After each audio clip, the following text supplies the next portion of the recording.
శ్రీ రామకృష్ణ ప్రభ ఛానల్ను చూడండి, మాసపత్రికను చదవండి.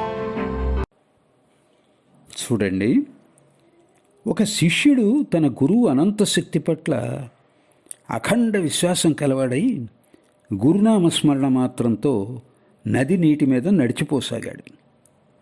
దాన్ని చూసి ఆ గురువు ఇలా తలచాడు, ఆహా, కేవలం నా పేరులోనే ఇంతటి మహిమ ఉంటే నేనెంతటి మహాత్ముణ్ణో శక్తివంతుణ్ణో కదా.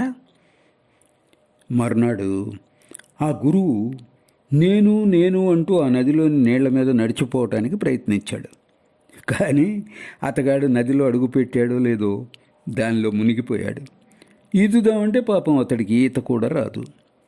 విశ్వాసం అద్భుత కార్యాలను సాధిస్తుంది. అహంభావం అనేది వినాశనం తెచ్చిపెడుతుంది. సాక్షాత్తు అవతారమూర్తి అయిన శ్రీరామచంద్రుడు లంకకు పోవడానికై సముద్రానికి సేతువు కట్టవలసి వచ్చింది. కానీ ఆయన భక్తుడు సేవకుడు అయిన హనుమంతుడు రామనామం పట్ల గల అఖండ విశ్వాసంతో ఒక్క గంతులో సముద్రాన్ని లంఘించాడు.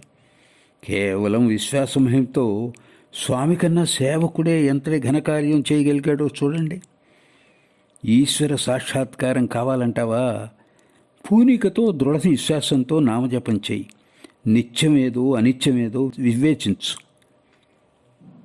పసివాడి విశ్వాసం లాంటి విశ్వాసం ఉన్న మనిషి పట్ల భగవంతుడికి కరుణ కలుగుతుంది.